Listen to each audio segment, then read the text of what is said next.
ഈശോയിലെ ഏറ്റവും പ്രിയപ്പെട്ട അച്ഛന്മാരെയും പ്രിയപ്പെട്ട സഹോദരി സഹോദരന്മാരെ, ദമ്പതി ധ്യാനമായതുകൊണ്ടായിരിക്കും സിസ്റ്റേഴ്സിനെ ഒന്നും കാണുന്നില്ല അല്ലേ? അല്ലെങ്കിൽ അവരും കാണേണ്ടതാണ്. നിങ്ങളെല്ലാവരും ഈ ധ്യാന കേന്ദ്രത്തിൽ നമ്മുടെ SVD സഭ വർഷങ്ങളായിട്ട് നടത്തിക്കൊണ്ടിരിക്കുന്ന വലിയൊരു ശുശ്രൂഷയാണല്ലോ ഇവിടുത്തെ ദമ്പതി ധ്യാനങ്ങൾ. ദമ്പതികൾക്ക് വേണ്ടി മാത്രമുള്ള ധ്യാനം. പ്രത്യേകമായിട്ട് ഞാൻ നന്ദി പറയുകയാണ് പ്രിയപ്പെട്ട അച്ഛന്മാർക്ക് അപ്രകാരം ഒരു ശുശ്രൂഷ ഏറ്റെടുത്ത് നടത്തുന്നതിന്. ഈ വർഷം അവർ പ്രകാരം ഒരു കൺവെൻഷൻ ക്രമീകരിച്ചു. ഇതും ഓരോ വർഷവും വളർന്നു വരട്ടെ എന്ന് പ്രത്യേകമായിട്ട് ഞാൻ ആശംസിക്കുകയാണ്. അച്ഛൻ പറഞ്ഞു, ഞാൻ അച്ഛനെ കാണാൻ ചെന്നപ്പോൾ നർമ്മബോധത്തിനുള്ള പ്രാർത്ഥന കൊടുത്തത്. അത് ഞാനിത് മനസ്സിലാക്കിയത് ഫ്രാൻസിസ് പാപ്പായുടെ കയ്യിൽ നിന്ന് കേട്ടോ. ഫ്രാൻസിസ് പാപ്പായാണ് ഈ പ്രാർത്ഥന ഏറ്റവും കൂടുതൽ പോപ്പുലറാക്കിയത്. അപ്പം ഞാനത് ഇൻ്റർനെറ്റിൽ തിരഞ്ഞു. അപ്പോഴാണ് മനസ്സിലായത് ഈ നർമ്മബോധത്തിനായിട്ടുള്ള പ്രാർത്ഥന വിശുദ്ധ തോമസ് മൂർ എഴുതിയതാണ്. ഞാനത് നിങ്ങളെ വായിച്ച് കേൾപ്പിക്കുക. നിങ്ങളും ചൊല്ലണം രാവിലെ വൈകുന്നേരം. ഇത് ചൊല്ലിയാൽ തന്നെ നമ്മുടെ വീടുകളിൽ പകുതി പ്രശ്നങ്ങൾ മാറുകയും കൂടുതൽ സന്തോഷം ഉണ്ടാകുകയും ചെയ്യുന്നു. അത്ഭുത സിദ്ധിയുള്ള പ്രാർത്ഥനയാണ് കേട്ടോ. കർത്താവേ, എനിക്ക് നല്ല ദഹനം നൽകണമേ. എങ്ങനെയുണ്ട്? ദഹിക്കാനുള്ള ഭക്ഷണവും തരണമേ. അപ്പം എല്ലായല്ലോ. ആരോഗ്യമുള്ള ശരീരം നൽകണമേ. ആരോഗ്യം കാക്കാനുള്ള നർമ്മബോധവും നൽകണമേ. ആരോഗ്യം കാക്കാൻ ഏറ്റവും അത്യാവശ്യം എന്താണ്? നർമ്മബോധം. തമാശ ചിരിക്കണം. എല്ലാ ദിവസവും തമാശയൊക്കെ പറഞ്ഞ് ചിരിക്കണം. നമ്മുടെയൊക്കെ കുടുംബങ്ങളിൽ ഇച്ചിരി കുറവാണ്, ചിരിക്കത്തില്ല. അതിന് ഞങ്ങൾ ഈ ആണുങ്ങളാണ് അതിന് പ്രധാനപ്പെട്ട പ്രതികൾ. കെട്ടിയവന്മാർ, കേരളത്തിലെ പുരുഷന്മാരെല്ലാം നമ്മുടെ ഏതാണ്ട് മാർത്താണ്ഡവർമ്മ മഹാരാജാവിനെ പോലെയാണ് വീട്ടിലൂടെ നടക്കുന്നത്. ആരെവിടെ എന്താണ്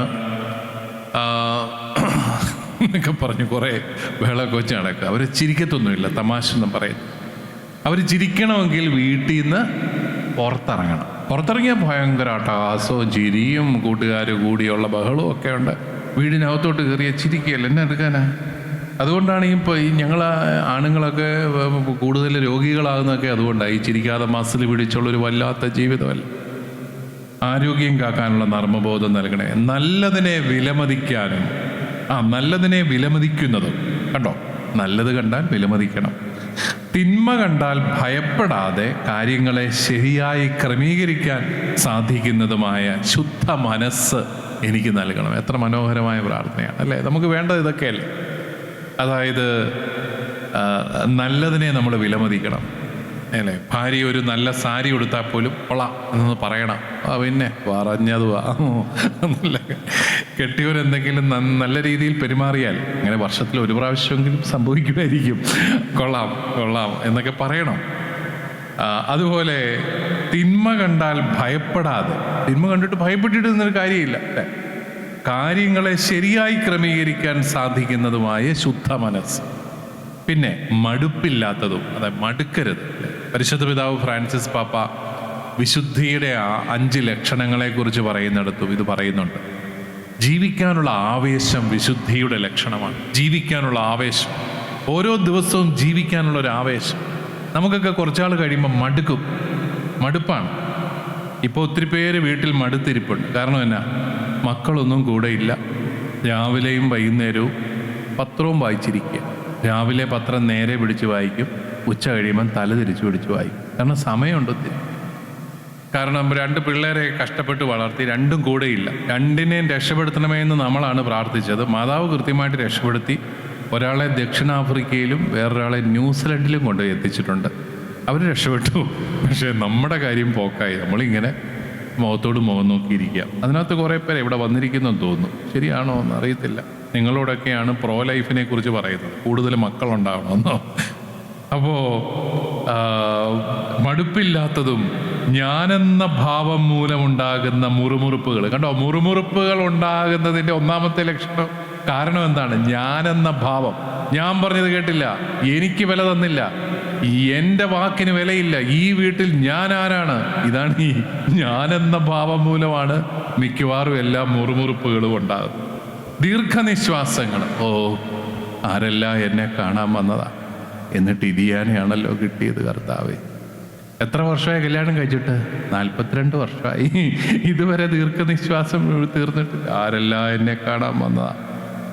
ദീർഘനിശ്വാസങ്ങളും വിലാപങ്ങളും ഇല്ലാത്തതുമായ മനസ്സ് എനിക്ക് നൽകണമേ. എന്നിട്ട് വീണ്ടും പ്രാർത്ഥിക്കുന്നുണ്ട്, കർത്താവേ എനിക്ക് നർമ്മബോധം നൽകണമേ. തമാശകളിലൂടെ ജീവിതത്തിൽ ആനന്ദം കണ്ടെത്താനും അവ മറ്റുള്ളവരുമായി പങ്കുവയ്ക്കുവാനുള്ള കൃപ എനിക്ക് കൽപ്പിച്ചിരണം. ഈ പ്രാർത്ഥന നിങ്ങൾക്ക് ഇൻ്റർനെറ്റിൽ തപ്പിയാൽ കിട്ടും. രാവിലെയും ചൊല്ലണം, വൈകുന്നേരം കിടക്കാൻ പോകുന്നതിന് ഉറപ്പായിട്ട് ചൊല്ലണം കേട്ടോ. ഇച്ചിരി സന്തോഷമായിട്ടൊക്കെ കിടന്നുറങ്ങാമല്ലോ. അപ്പോൾ അതുകൊണ്ട് ഞാനിങ്ങനെ ചിന്തിക്കുകയും, നമ്മൾ കർത്താവ് ഈശോ മിശിഹായിൽ വിശ്വസിക്കുന്നു എന്ന് പറയുന്നതിൻ്റെ അതിൻ്റെ ഗുണം എന്താ? എങ്ങനെയാണ് മനുഷ്യർക്ക് മനസ്സിലാകുന്നത് നമ്മൾ കർത്താവിൽ വിശ്വസിക്കുന്നുണ്ടോ ഇല്ലയോ? അതിൻ്റെ ഒരു ലക്ഷണം, നമ്മളൊക്കെ വിശ്വാസികളാണെന്നുള്ളതിൻ്റെ ഒരു ലക്ഷണം എന്താ? സന്തോഷത്തോടെ ജീവിക്കും. ആദിമ സഭയെക്കുറിച്ച് പറയുന്നത് നടപടി പുസ്തകം 2:42 പറയുന്നത് എന്താണ്? അവരെല്ലാവരും ഹൃദയലാളിത്യത്തോടും സന്തോഷത്തോടും കൂടി ഭക്ഷണത്തിൽ പങ്കുചേർന്നു, അല്ലേ? അവർ ദേവാലയത്തിൽ ഒന്നിച്ചുകൂടുകയും ഭവനം തോറും അപ്പം മുറിക്കുകയും ഹൃദയലാളിത്യത്തോടും ആഹ്ലാദത്തോടും കൂടി ഭക്ഷണത്തിൽ പങ്കുചേരുകയും ചെയ്തു. അല്ലാതെ വിശ്വാസിയ ആ ഭവനത്തിൽ ഒത്തുകൂടി, ഭവനത്തിൽ അനുദിനം ദേവാലയത്തിൽ ഒന്നിച്ചു കൂടുകയും ഭവനം തോറും അപ്പം മുറിക്കുകയും ഹൃദയലാളിത്യത്തോടും ആഹ്ലാദത്തോടും കൂടെ ഭക്ഷണത്തിൽ പങ്കുചേരുകയും ചെയ്തു. അത് വളരെ പ്രധാനപ്പെട്ട ഒരു കാര്യമാണ്, അല്ലേ? ഭക്ഷണത്തിൽ ഹൃദയലാളിത്യത്തോടെയും ആഹ്ലാദത്തോടെയും ജീവിക്കുക, ആനന്ദത്തോടെ ജീവിതം പങ്കുവയ്ക്കുക. നമ്മുടെയൊക്കെ എത്ര വീട്ടിൽ സന്തോഷത്തോടെ ഇരുന്ന് ഭക്ഷണം കഴിക്കുന്നുണ്ടാവും? കാരണം എല്ലാവരും ഇപ്പോൾ ഈ മൊബൈൽ ഫോണും ഒക്കെ ആയിട്ട് ഓരോരോ മൂലയ്ക്കാണ്. ഇത്രയും നാളും TV വെച്ചോണ്ടായിരുന്നു ഭക്ഷണം കഴിക്കുക. കാരണം ആരുടെയും മുഖത്ത് നോക്കണ്ടല്ലോ, TV കണ്ടോണ്ട് ഇരുന്ന് കഴിക്കാമല്ലോ, അതായിരുന്നു. ഇപ്പം മൊബൈൽ ഫോൺ കിട്ടിയിട്ടുണ്ട്. അല്ലാതെ പരസ്പരം മുഖത്തോട് മുഖം നോക്കി നല്ല സന്തോഷമായിട്ട് കൊള്ളാം, നല്ല ഭക്ഷണം കേട്ടോ എന്നൊക്കെ പറഞ്ഞ് സന്തോഷത്തോടെ ജീവിക്കുന്ന എത്ര കുടുംബങ്ങൾ നമുക്കുണ്ട്. അതില്ലെങ്കിൽ അതിൻ്റെ അർത്ഥം നമ്മൾ ഈശോ മിശിഹായിൽ വിശ്വസിക്കുന്നു. കാരണം ഈശോ മിശിഹായിൽ വിശ്വസിക്കുന്നു എന്ന് പറയുമ്പോൾ എന്താണ്? അവിടുന്ന് നമ്മളെ എല്ലാ പാപബന്ധനങ്ങളിൽ നിന്നും വിമുക്തനാക്കി, ഒരു വലിയ ലിബറേഷൻ നമുക്ക് കിട്ടി. ആ സന്തോഷത്തോടെ ജീവിക്കണ്ടേ? ചിലരുടെ വിചാരവും കർത്താവ് ഈശോ മിശിഹായിൽ വിശ്വസിക്കുക എന്ന് പറഞ്ഞാൽ കുരിശെടുത്തോണ്ട് നാട്ടിൽ കൂടെ നടക്കുകയാണെന്നാണ്. നിങ്ങൾ ഓർക്കണം, കർത്താവ് ഈശോ മിശിഹ എത്ര ദിവസം കുരിശെടുത്തു? പറ, എത്ര ദിവസം ഈശോ കുരിശെടുത്തോണ്ട് നടന്നു? 33 വർഷം കർത്താവ് ജീവിച്ചു. എത്ര ദിവസം കുരിശെടുത്തു? ഒരു ദിവസം. ദുഃഖവെള്ളിയാഴ്ച മാത്രമേ കുരിശെടുത്തുള്ളൂ. ബാക്കി മിക്കവാറും ദിവസങ്ങളിൽ പത്രോസിൻ്റെയും കൂട്ടരുടെയും തമാശകളൊക്കെ കേട്ട് കർത്താവ് നല്ല സന്തോഷമായിട്ട് ജീവിക്കുകയായിരുന്നു. കർത്താവിനെ കുറിച്ച് ഒരു ദുഷ്പേരുമുണ്ട്, അവൻ ഭോജനപ്രിയനും വീഞ്ഞുകുടിയനുമായിരുന്നു. ആരോടും പറയണ്ട കേട്ടോ, ഭക്ഷണപ്രിയനൊക്കെ ആയിരുന്നു. നല്ല ഭക്ഷണമൊക്കെ കഴിച്ചു, സക്കേവൂസിന്റെ വീട്ടിൽ പോയി നല്ല ഫുഡ് അടിച്ചു, അല്ലേ? നല്ല സന്തോഷമായിട്ട് ഒക്കെ ജീവിക്കുകയായിരുന്നു. ഒരു ദിവസം കുരിശെടുത്തു, അതിന് ഫലമുണ്ടായി. എന്തുവാ? ലോകത്തിന്റെ മുഴുവൻ രക്ഷ. നമ്മുടെയൊക്കെ പലരുടെയും കുരിശെടുപ്പ് കൊണ്ട് ആർക്കെന്തെങ്കിലും ഗുണമുണ്ട്? ചുമ്മാ ചിലരൊക്കെ ആണെങ്കിൽ വ്യാകുലമാതാവിനെ പോലെ അങ്ങ് ജീവിക്കുകയാണ്.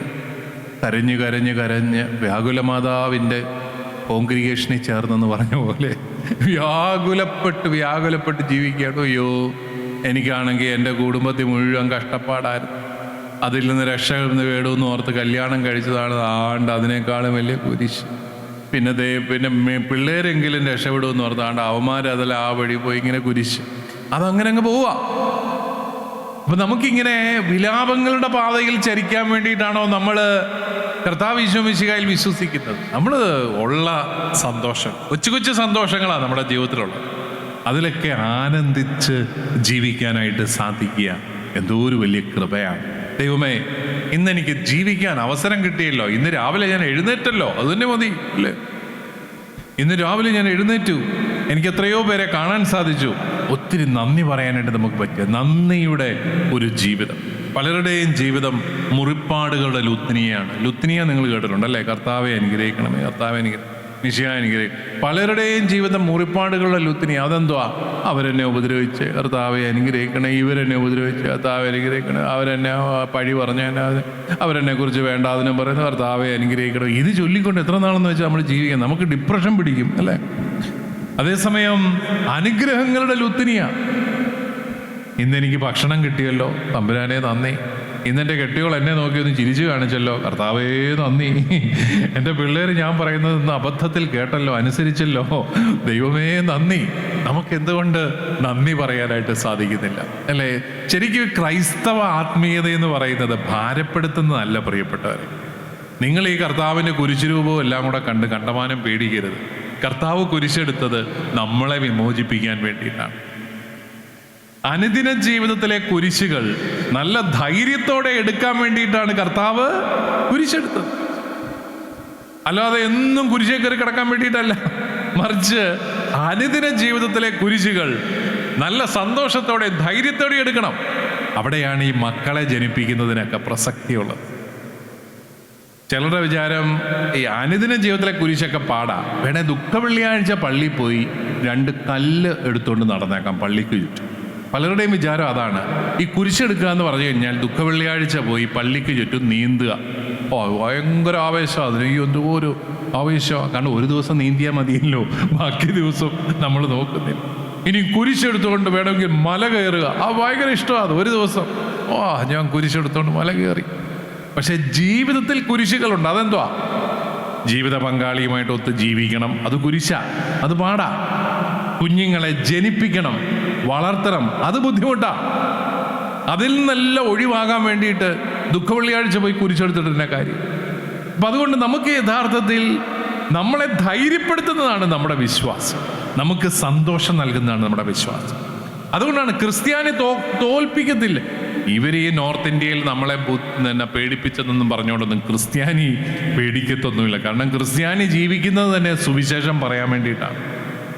സുവിശേഷം പറയാൻ വേണ്ട, അല്ലാതെ ആരെയും നമ്മൾ നിർബന്ധിച്ച് സുവിശേഷം സ്വീകരിപ്പിക്കാനൊന്നുമല്ല. അതൊക്കെ അവരുടെ അവരിങ്ങനെ ഓരോന്ന് പറഞ്ഞ് ഉണ്ടാക്കുന്ന. ആരെയാണ് നിർബന്ധിച്ച് വിശ്വസിപ്പിക്കാൻ പറ്റുന്നത്? ദൈവവിശ്വാസം ആരെയും നിർബന്ധിക്കാൻ പറ്റുമോ? ദൈവവിശ്വാസം ഓരോരുത്തരുടെയും വ്യക്തിപരമായ കാര്യമല്ലേ. അത് ആരെയാ നിർബന്ധിക്കാൻ പറ്റും? പ്രത്യേകിച്ച് ഒരു ജനാധിപത്യ രാജ്യം. പട്ടാള ഭരണമാണെങ്കിൽ പിന്നെയും എങ്ങനെയെങ്കിലുമൊക്കെ നിർബന്ധിക്കാൻ പറ്റുമായിരുന്നു. ജനാധിപത്യ രാജ്യത്ത് ആരെയാണ് നിർബന്ധിച്ച് ദൈവവിശ്വാസത്തിലേക്ക് കൊണ്ടുവരാൻ പറ്റുക? നമ്മുടെ മുമ്പിൽ വിശ്വസിക്കുന്നു പറഞ്ഞാലും അവൻ അപ്പുറത്തോട്ട് മാറി അവൻ്റെ വിശ്വാസം തന്നെ തുടരും. ഇതുപോലെ ഒരു മണ്ടത്തരമില്ല ഈ നിർബന്ധിത മതപരിവർത്തനം പോലെ. സ്വാതന്ത്ര്യമുള്ള ഒരു രാജ്യത്ത് നിർബന്ധിത മതപരിവർത്തനം നടത്തുന്നതൊക്കെ പറയുന്നത് മണ്ടത്തരമാണ്.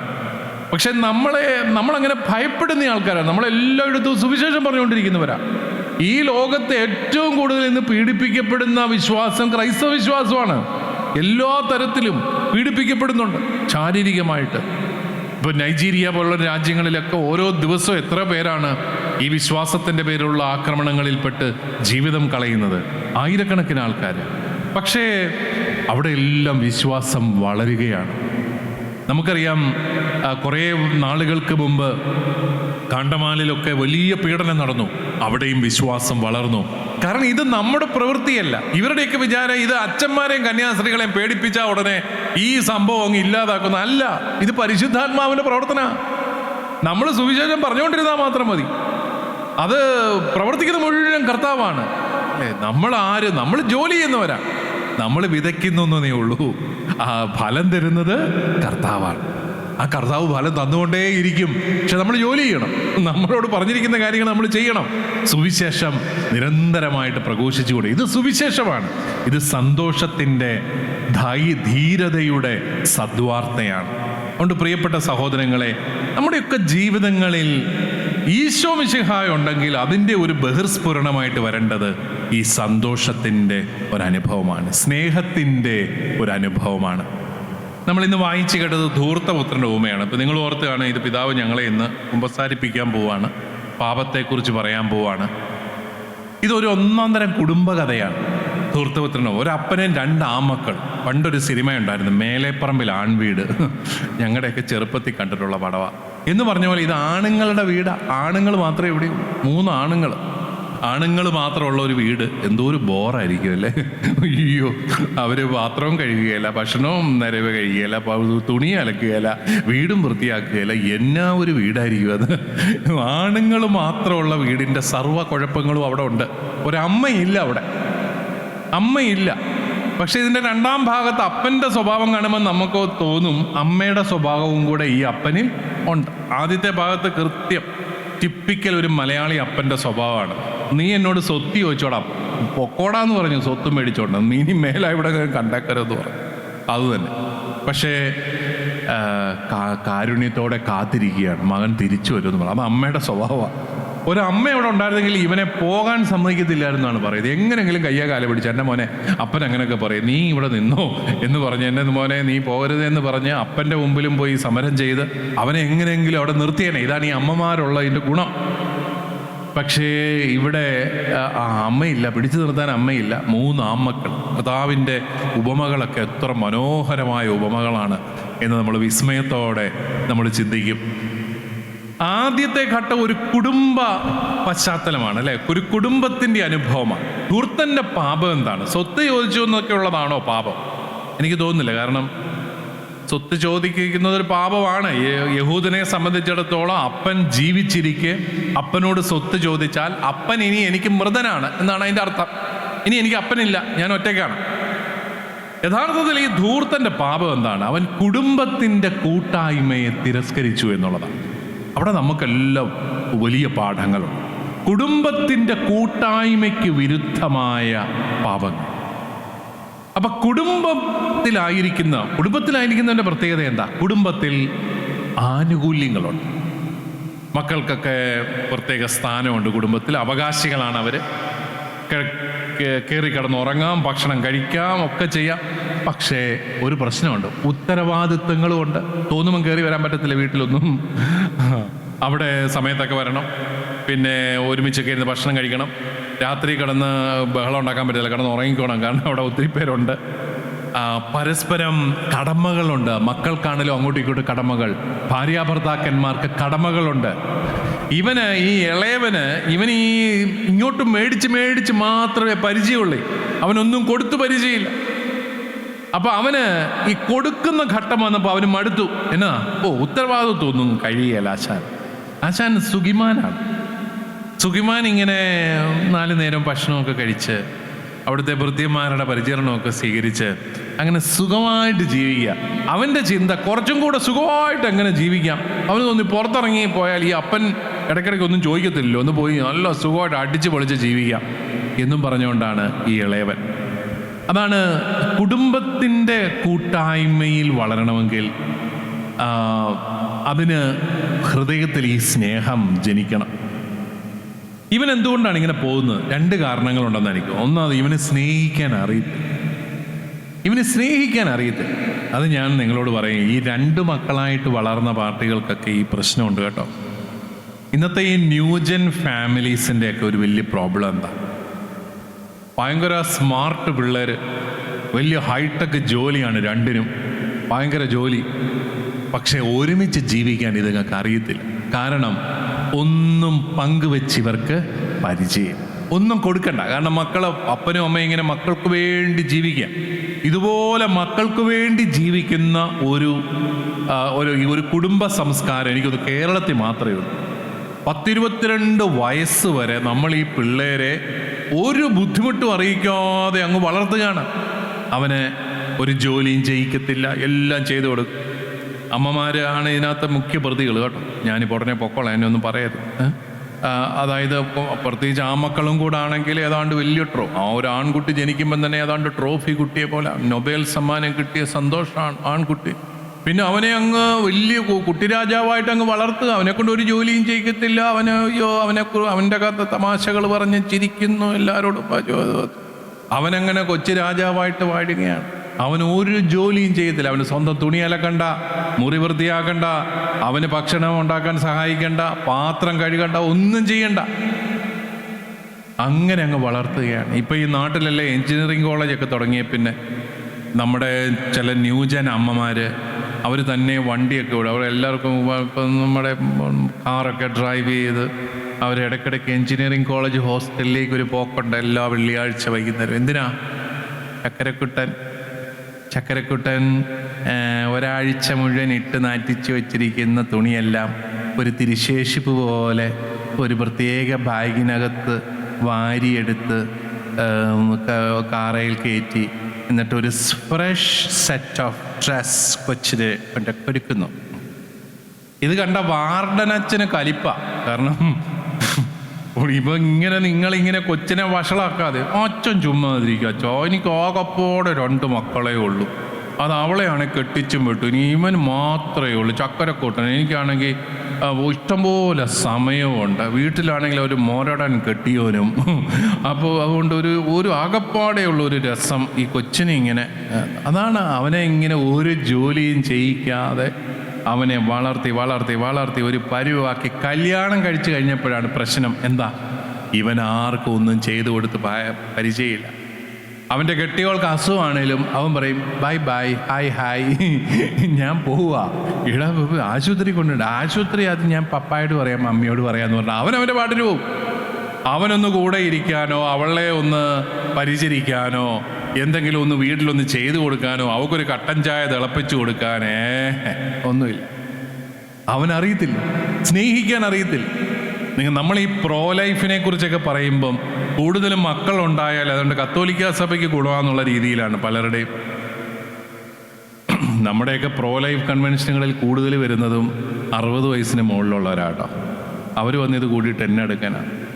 നമ്മുടെ കത്തോലിക്ക സഭയിലെ മദ്യവിരുദ്ധ കൺവെൻഷനുകൾക്ക് വരുന്നത് മുഴുവൻ സ്ത്രീകളാണെന്ന് പറഞ്ഞ് ഞാൻ കേട്ടിട്ടുണ്ട്. അവർ കുടിക്കത്തില്ല, അവർ കുടിക്കാൻ പ്ലാനും ഇല്ല. അവരുടെ കുടിയന്മാരോ കെട്ടിയന്മാരെല്ലാം പുറത്താണ്. ഇതാണ് നമ്മുടെ പ്രസ്ഥാനങ്ങളെല്ലാം പൊളിഞ്ഞു പോകുന്നതിൻ്റെ ഒരു കാരണം. നമ്മൾ ഈ പ്രോ ലൈഫിനെ കുറിച്ചൊക്കെ ചെറുപ്പക്കാരോട് നിങ്ങൾ കുടുംബങ്ങളിൽ പറഞ്ഞു കൊടുക്കേണ്ടതാണ്, അല്ലേ? കുടുംബങ്ങളിൽ. കാരണം കുടുംബങ്ങളുടെ ആരോഗ്യത്തിന് കൂടുതൽ മക്കൾ വേണം.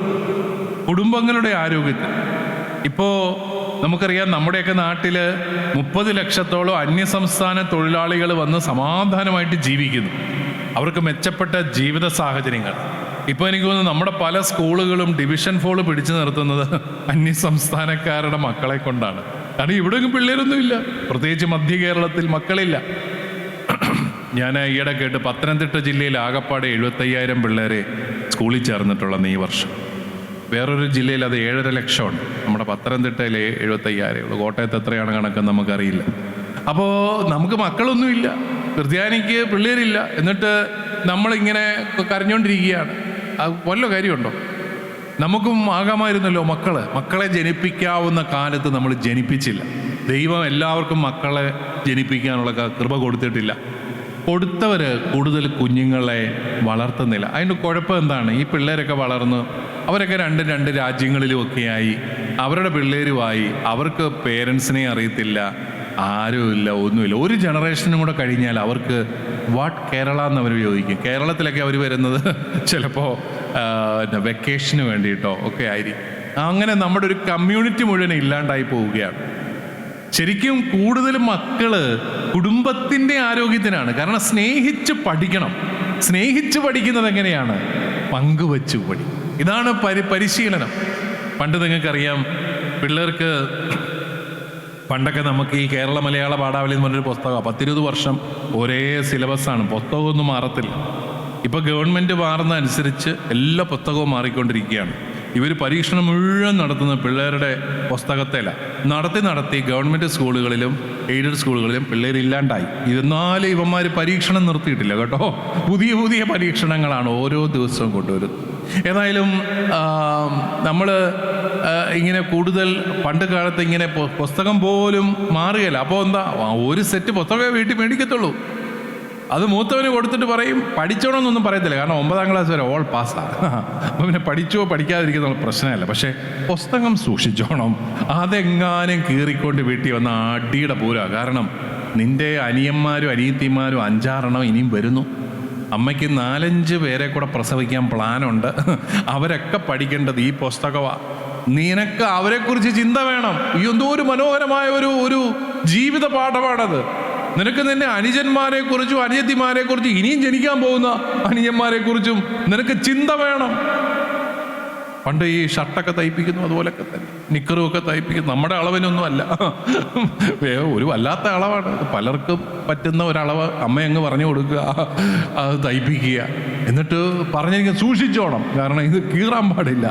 ഇത് നീ എവിടെയെങ്കിലും പോയി നിരങ്ങുമ്പോൾ ഓർത്തോണം, ഇതുകൊണ്ട് തലമുറ കൈമാറി കെടാതെ ഞങ്ങൾ സൂക്ഷിക്കേണ്ട ഡ്രസ്സാണിത്. അതുകൊണ്ട് ഇത് കീറാൻ പാടില്ല. എന്തൊരു വലിയ ജീവിത പാഠമാണ് അത്. ഡ്രസ്സ് കീറരുത് എന്നുള്ളതല്ല പാഠം. നിന്റെ അനുജനെ കുറിച്ച് നിനക്ക് ചിന്ത വേണം. അയ്യോ പ്രിയപ്പെട്ടവരെ, ഇതുപോലൊരു സ്വാഭാവികമായ പങ്കുവയ്പ്പിന്റെ പാഠം അത് എവിടെ കിട്ടും? അത് ഏത് സ്കൂളിൽ വിട്ടാൽ കിട്ടും? അത് കുടുംബങ്ങളിൽ അന്നുണ്ടായിരുന്നു. പങ്കുവയ്ക്കാനുള്ള സ്വാഭാവികമായ ഒരു പണി. ഞാൻ ഈ കഴിഞ്ഞ ദിവസം 7 മക്കളുള്ള നമ്മുടെ ചെറുപ്പക്കാർ ദമ്പതികളെ കൊണ്ട്, അങ്ങനെയുള്ളവരുണ്ട് നമ്മുടെ കൂട്ടത്തിലൊക്കെ ഉണ്ട്. എന്നോട് അവർ പറഞ്ഞു, ആ പിള്ളേരെ കൊണ്ട് ഞങ്ങൾക്ക് ഒരു ശല്യമില്ല, മൂത്തതുങ്ങൾ ഇളയത്തുങ്ങളെല്ലാം നോക്കിക്കോളും, മൂത്തതുങ്ങൾ ഇളയത്തുങ്ങളെല്ലാം നോക്കിക്കോളും. ഞാൻ ഈ 4ാമത്തെ കൊച്ചിൻ്റെയും 5ാമത്തെ കൊച്ചിൻ്റെയൊക്കെ മാമോദീസായ്ക്ക് പോകാറുണ്ട് കേട്ടോ. അതിനകത്ത് 90% ഞാൻ കണ്ടിട്ടുള്ളത് ഈ മാമോദീസ സ്വീകരിക്കുന്ന കുഞ്ഞ് കരച്ചിലില്ല, വളരെ ഹാപ്പിയാണ്. ഒന്നി കിടന്ന് ഉറക്കമാണ്, അല്ലെങ്കിൽ ആശാട്ടി അതെല്ലാം കണ്ടൊക്കെ സന്തോഷമായിട്ടിരിക്കുക. കാരണം എന്താ? ഇവനെ എടുത്തോണ്ട് നടക്കാൻ 3 എണ്ണം ക്യൂ നിൽക്കുകയാണ്. അവനൊരിക്കലും, ഈ കുഞ്ഞൊരിക്കലും ഒറ്റയ്ക്ക് കിടക്കേണ്ടി വരുന്നില്ല. ഒറ്റയ്ക്ക് കിടക്കുമ്പോഴാണല്ലോ കുഞ്ഞുങ്ങൾ കരയുന്നത്. ഒറ്റയ്ക്കൊന്നും പ്രശ്നമില്ല, കാരണം ഈ 3 എണ്ണം കാത്തിരിക്കുകയാണ് ഇതിനെ എടുത്തോണ്ട് നടക്കാൻ. എപ്പോഴും ആളുണ്ട് കൂടെ. അതാണ് ആ കുഞ്ഞിൻ്റെ ആത്മവിശ്വാസം. കുഞ്ഞുങ്ങളുടെ ആത്മവിശ്വാസം എന്ന് പറഞ്ഞാൽ എന്താ? ഞങ്ങൾ ഒറ്റയ്ക്കല്ല, ഞങ്ങളുടെ കൂടെ ആളുണ്ടെന്നുള്ളതാണ്. അതാണ് അവർ പഠിക്കുന്നത്. അപ്പോൾ ഇതൊന്നും നമ്മുടെ ഇപ്പോഴത്തെ കുടുംബങ്ങളിൽ ഇതൊന്നും ഇല്ലയോ? ഒരു കൊച്ച്, 2 കൊച്ച്, ഇനിയിപ്പോൾ പിള്ളേരില്ലാത്ത ജനറേഷൻ വരുന്നു എന്ന് പറയുന്നു. കല്യാണം കഴിക്കാത്തതുങ്ങളും വരുന്നെന്ന് പറയുന്നത് എവിടം വരെ എത്തുമെന്നറിയും. അപ്പോൾ നമുക്ക് ഈ ബേസിക്കായിട്ട് അടിസ്ഥാനപരമായിട്ടുണ്ടാവേണ്ട ചില കാര്യങ്ങളാണ്. അതുകൊണ്ട് നിങ്ങളൊക്കെ പറഞ്ഞു കൊടുക്കണം. നിങ്ങളെ ഒന്നും കണ്ടിട്ട് നിങ്ങളോട് ഇതൊക്കെ പറയേണ്ട വല്ല ഗുണമുണ്ടെന്ന് എനിക്ക് തോന്നുന്നില്ല. എന്നാലും നിങ്ങളുടെ മക്കളോടും കൊച്ചുമക്കളോടും നിങ്ങൾക്ക് പറഞ്ഞു കൊടുക്കാം, മക്കളെ, ഞങ്ങൾക്കോ ഒരു മണ്ടത്തരം പറ്റി, നിങ്ങളായിട്ട് ഇത് ആവർത്തിക്കരുത്. പക്ഷെ ഇപ്പം ചെറുതായിട്ട് വ്യത്യാസം കണ്ടു തുടങ്ങുന്നുണ്ട് കേട്ടോ. ഇപ്പോഴത്തെ നമ്മുടെ ന്യൂജൻ കുടുംബങ്ങളിലൊക്കെ ആൾക്കാർക്ക് കൂടുതൽ പിള്ളേർ വേണമെന്നൊക്കെ ആഗ്രഹം, സ്വപ്നമൊക്കെ ഉണ്ടായി തുടങ്ങിയിട്ടുണ്ട്. നല്ല കാര്യമാണ്. അപ്പം ഞാൻ പറഞ്ഞു വന്നത്, പ്രിയപ്പെട്ടവരെ, ഒരു കുടുംബത്തിൽ സ്നേഹിക്കാൻ പഠിക്കുന്നത് എങ്ങനെയാണ്? പങ്കുവയ്പ്പിലൂടെയാണ്. ഞാനൊരു ചെറുപ്പക്കാരനും പയ്യനെ കണ്ടു കേട്ടോ. അവന് നാട്ടിലെ എല്ലാ പൊതുപരിപാടികൾക്കും എല്ലാ സാമൂഹിക പ്രവർത്തനങ്ങൾക്കും അവനുണ്ട്. ആർക്കെങ്കിലും ബ്ലഡ് കൊടുക്കണമെന്ന് പറഞ്ഞാൽ അവൻ റെഡിയാണ്. 6 മാസം കൂടിയിരിക്കുമ്പോൾ അവനുണ്ട് ബ്ലഡ് കൊടുക്കാൻ. പിന്നെ എവിടെയെങ്കിലും ഒരുത്തന്നെ വീട് വെച്ച് കൊടുക്കണം, അവനുണ്ട്. പൊതുപ്പണിക്ക്, പള്ളിയിൽ എന്തെങ്കിലും കാര്യത്തിന് അവനുണ്ട് അവിടെ. ഞാൻ അവനോട് ചോദിച്ചേട്ടാ, നിനക്ക് നിന്റെ പ്രായത്തിലുള്ള ചെറുപ്പക്കാരെ ഇത്രയും ഒരു വിശാല മനസ്സോടെ കാണുന്നില്ല, നിനക്ക് എവിടെ നിന്ന് കിട്ടി ഈ പരിശീലനം? അവൻ പറഞ്ഞു, പിതാവേ, അത് തമാശ. അതെന്താ? ഞങ്ങളുടെ വീട്ടിൽ 4-5 ആമക്കളാണ് ഞങ്ങൾ. അപ്പോൾ ഞങ്ങൾ കുഞ്ഞുനാൾ മുതൽ കാണുന്ന ഒരു കാഴ്ചയുണ്ട്. വൈകുന്നേരം അത്താഴം കഴിയുമ്പോൾ അപ്പൻ അമ്മയോട് പറയും, നീ പോയി അവിടെ പോയി ഇരുന്നോ എന്ന് പറഞ്ഞ് അപ്പൻ പോയി പാത്രം കഴുകി അമ്മയെ സഹായിക്കും. ഇവിടെ ഇരിക്കുന്ന പല അമ്മമാരും എന്നെ കൊതിയോടെ നോക്കുന്നു, ഏത് രാജ്യത്താച്ചാ? പിതാവേ, അത് ഏത് രാജ്യത്താ? ഇങ്ങനെയുള്ള ആണുങ്ങൾ എവിടെ ഉണ്ട്? പറ. നമ്മുടെ ഇവിടെ തന്നെ, കേരളത്തിലുള്ള കാര്യം. അപ്പോൾ അപ്പൻ അമ്മയെ പാത്രം കഴുകി സഹായിക്കുന്നു. അപ്പോൾ ഇവന്മാർ ആമക്കളാ, ഇവന്മാർക്കെല്ലാം അമ്മയോടൊരു പ്രത്യേക അടുപ്പമാണ്. ഉടനെ ഇവന്മാരും കൂടെ ഉണ്ടാപ്പികളും കൂടെ ചെന്ന് പാത്രം കഴുകാൻ തുടങ്ങി. എന്നിട്ടിപ്പോൾ ഇവൻ പറഞ്ഞു, ഇപ്പം ഞങ്ങൾക്ക് 5 പേർക്കും കൂടെ കഴുകാനുള്ള പാത്രം ഞങ്ങളുടെ വീട്ടിലില്ല, അതുകൊണ്ട് ഞാനിപ്പോൾ പോയി അയലോക്കത്തെ വീട്ടിലെ പാത്രം കഴുകാമെന്ന് അവൻ തമാശയായിട്ട് പറഞ്ഞു. അങ്ങനെയാണത്രേ അവൻ എല്ലാവരെയും സ്നേഹിക്കാൻ പഠിപ്പിക്കുന്നത്. പ്രിയപ്പെട്ടവരെ, സ്വന്തം കാര്യം നോക്കുക, നമ്മുടെ വീട്, നമ്മുടെ ഇങ്ങനെ സ്ഥലം, നമ്മുടെ ഗേറ്റ്, നമ്മുടെ വീട്ടിലെ പട്ടിയും പൂച്ചയും കോഴിയും താറാവും ഇതേ തൊട്ടുള്ള കളിയൊന്നും നടക്കുകയില്ല. ഇതല്ല സ്നേഹം. സ്നേഹം എന്ന് പറയുന്നത് നിന്റെ ആരോഗ്യവും നിന്റെ സമ്പത്തും നിന്റെ കഴിവുകളും പങ്കുവയ്ക്ക്. പണ്ടൊക്കെ കുഞ്ഞുങ്ങളെ കൊണ്ട് പള്ളി കൊണ്ട് നേർച്ചയിടിക്കും. എന്തിനാ? അവൻ പങ്കുവയ്ക്കാൻ പഠിക്കട്ടെ, അവൻ കൊടുക്കാൻ പഠിക്കട്ടെ. വീട്ടിൽ ആരെങ്കിലും ഭിക്ഷ ചോദിച്ചു വന്നാൽ കുഞ്ഞുങ്ങളെ കൊണ്ട് കൊടുപ്പിക്കും. അവൻ കൊടുക്കാൻ പഠിക്കട്ടെ. ഇത് സ്നേഹമാണ്. ഇതാണ് സ്നേഹം. അതാണ് സ്നേഹം. പ്രിയപ്പെട്ടവരെ, നമ്മുടെയൊക്കെ വീടുകളിലാണെങ്കിലും നമ്മുടെ കുഞ്ഞുങ്ങൾ ഈ സ്നേഹം കണ്ടു വളരുന്നത്. ഇതാണ് ഒരു വലിയ പ്രശ്നം. ഇപ്പം ഞാൻ പലപ്പോഴും നമ്മുടെ ഈ കത്തോലിക്ക പിള്ളേരെ ശ്രദ്ധിച്ചിട്ടുണ്ട്. ഞാൻ പല വേദികളിലും പറഞ്ഞിട്ടുള്ള കാര്യമാണ്. നമ്മുടെ കത്തോലിക്ക കുട്ടികൾ പഠിക്കാനൊക്കെ ഭയങ്കര മിടുക്കരായിട്ടുള്ള കുട്ടികളാണ്. ഫുൾ A+ മേടിക്കും. ഞാൻ ഈ കഴിഞ്ഞ പ്രാവശ്യം ഒരു സ്കൂളിൽ ചെന്നപ്പം 1200 മാർക്ക് മേടിച്ച പെങ്കൊച്ച്. പക്ഷെ ഈ പിള്ളേരൊക്കെ എവിടെ പോകും?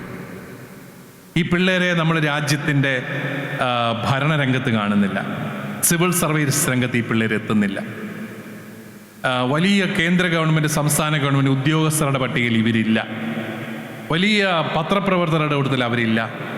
അഭിഭാഷകരുടെ കൂട്ടത്തിൽ അവരില്ല. സുപ്രീം കോടതി, ഹൈക്കോടതി ജഡ്ജിമാരുടെ കൂട്ടത്തിൽ നമ്മുടെ മക്കളില്ല. ഇതുങ്ങൾ എവിടെയാ? ഭൂരിഭാഗവും ലോകത്തിൻ്റെ ഏതോ കോണിൽ, ന്യൂസിലൻഡിലെ ഏതോ ഒരു കുഗ്രാമത്തിലെ ഏതോ ഒരു ആശുപത്രിയിൽ, ഏതോ ഒരു ക്ലിനിക്കിൽ, ഏതോ ഒരു പേരില്ലാത്ത നേഴ്സായിട്ട് ഈ 1200 മാർക്ക് മേടിച്ച കൊച്ചു കാണും. അവളുടെ കഴിവുകളൊക്കെ എവിടെ പോയി? ഇവക്ക് എന്താ പ്രശ്നം? എന്താ? ഈ പിള്ളേർക്ക് ഒരു മത്സര പരീക്ഷ എഴുതാനുള്ള ധൈര്യമില്ല, ആത്മവിശ്വാസമില്ല. മക്കൾക്ക് ആത്മവിശ്വാസം കൊടുക്കുന്നത് എന്തോ പ്രിയപ്പെട്ടവരെ? അപ്പൻ്റെ അമ്മയുടെ സ്നേഹമാണ് മക്കൾക്ക് ആത്മവിശ്വാസം. അപ്പൻ്റെ അമ്മയുടെ സ്നേഹം, അപ്പനും അമ്മയും കൂടെ പരസ്പരം സ്നേഹിക്കുന്നത് കാണുമ്പോൾ മക്കളുടെ മനസ്സിലുണ്ടാകുന്ന ഒരു ധൈര്യം ഉണ്ടല്ലോ, ഞങ്ങൾക്ക് എന്താവശ്യത്തിനും ഈ പപ്പായും മമ്മിയും ഒരുമിച്ച് കാണുമെന്നുള്ളത്. അത് നമ്മുടെ പിള്ളേർക്ക് കിട്ടും. നമ്മുടെ കത്തോലിക്ക കുടുംബങ്ങളിൽ, ഒത്തിരി കുടുംബങ്ങളിൽ അപ്പന്മാരും അമ്മമാരും കൂടെ സൗന്ദര്യപ്പിണക്കവും വഴക്കുമായിട്ട് അതിൻ്റെ റിട്ടയർമെൻ്റ് എടുത്ത് ജീവിക്കുന്നവരാണ്. വർഷങ്ങളോളം വഴക്ക് പിടിച്ച് ജീവിക്കുന്ന മാതാപിതാക്കൾ. ഒരു കാര്യമില്ല, ചുമ്മാ രാവിലെ കട്ടൻ കാപ്പിക്കകത്ത് പഞ്ചസാര തികഞ്ഞില്ലെന്ന് തുടങ്ങും അധികം. അല്ലെങ്കിൽ പിന്നെ നിങ്ങൾ എൻ്റെ വീട്ടിൽ എൻ്റെ ആങ്ങളയുടെ കൊച്ചിൻ്റെ മാമോദിതായിക്ക് നിങ്ങൾ വന്നില്ലെന്നും പറഞ്ഞുകൊണ്ട് അവൾ തുടങ്ങും.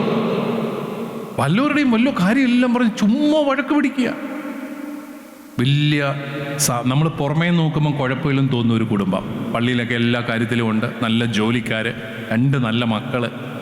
അതിനകത്തൊരു പെൺകുട്ടിയുടെ കല്യാണം ഞാൻ നടത്തി. അവളെ ഞാനൊരു വിദേശ രാജ്യത്ത് വെച്ച് കഴിഞ്ഞ വർഷം കണ്ടു.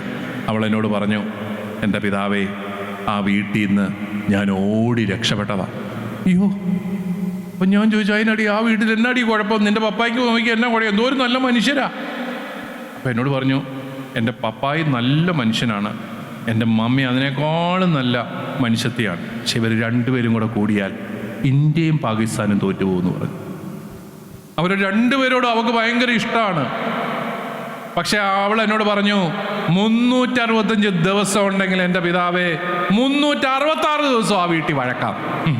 എങ്ങനെ? നമ്മുടെ പിള്ളേരുടെ ന്യൂജൻ ഭാഷയാണ്. 365 ദിവസം ഉണ്ടെങ്കിൽ 366 ദിവസവും വഴക്കാണ്.